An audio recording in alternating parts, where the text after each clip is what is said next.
Hey, I'm Jenny Bradley, Triangle Smart Divorce. I want to talk to you today about high conflict custody cases, some of the myths and some of the things you can do to combat them if you find yourself in one. First of all, what is a high conflict custody case? It's a case where the children are stuck in the middle. They're being used as pawns in a bigger battle between the parents. It also can be a case where someone has a true personality disorder, like a narcissist, or borderline, or sociopath, or a histrionic person. But those are usually the ones that we hear about. Those are the ones we see on TV. Those are the ones that make good movies. What we actually see in a lot of our practice here at Triangle Smart Divorce is high conflict cases because people just can't communicate. They can't talk to each other. They think the other one's always trying to get ahead of them, always trying to win, always trying to settle some score that we don't even know where the scoreboard is. And that's what we see. And unfortunately, it spills over to the kids a lot. It's one thing if you can't get along with the other side. It's another thing if you put the kid in the crosshairs of your conflict. If you have a high conflict custody case, it's very likely that you're going to end up in court at some point, whether that's for temporary custody, permanent custody, a contempt hearing, or something else. But that's probably where you're going to be. And there's a lot of people online saying, this is what you need to do. You need to prove that they're wrong, that they're lying, that they've done this, that they've done that. And that's actually not necessarily the truth. What you need to do is you need to prove how the children are being affected by the conflict, how they're being affected by the other person's refusal to talk to you about medical care, how they're refusing to talk to you about where your kids should go to school, how they can't ever be on time anywhere because they're just pulling your chain and messing with you. And that's affecting the kids because the kids have high anxiety about being late to school. They have high anxiety about meeting at the custody exchange. How are the children being affected by this conflict? That is what you need to focus on when you go to court. Another thing, judges don't care as much about the grievances you have from your marriage, whether or not someone cheated on you, whether or not they stole money, how their character generally was, unless the kids were being affected.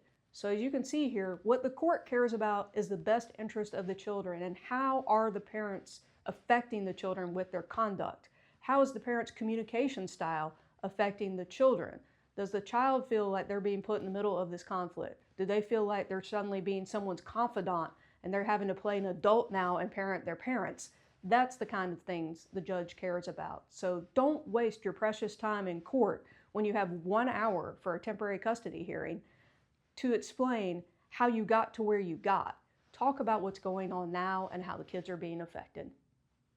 So if you find yourself in a high conflict custody case, what can you actually do to make your life better and easier and less stressful?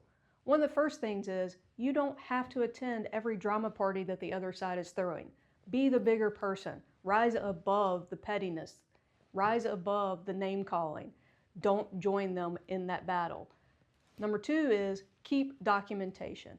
If the other party is doing this kind of stuff, then have it in writing and keep it because your lawyer may need it later in court to show how difficult this person's been to co-parent with. Also, learn how to communicate shortly, briefly, effectively. We've talked about this before in other videos. BIFF statements, brief, informative, firm, but friendly. And if you have problems doing that because you're very emotional about this conflict you've been living in for a while, we get it and we understand. There's tools out there to help you. OurFamilyWizard is a great tool that you can use to email each other.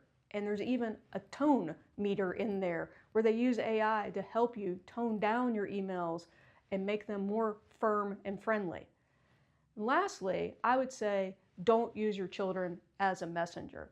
You don't want to put them in the situation where they're going back and forth between the parents and they're carrying these messages or they feel like they have to be a reporter and tell you everything that went on or what didn't go right or anything else. I'm not saying tell your kids not to tell you if they feel like they're not safe. Of course, they need to tell you that.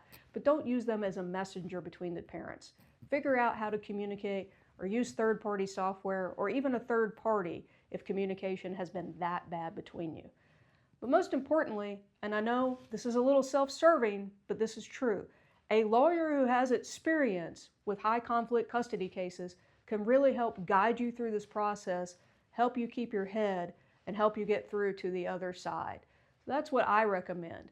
While it can be very expensive, what's the alternative? You don't advocate for your children. You don't try to provide the best life for them. So is it an expense or is it expensive? I think you need to decide that. I would say it's an expense and it's worth it because your children matter.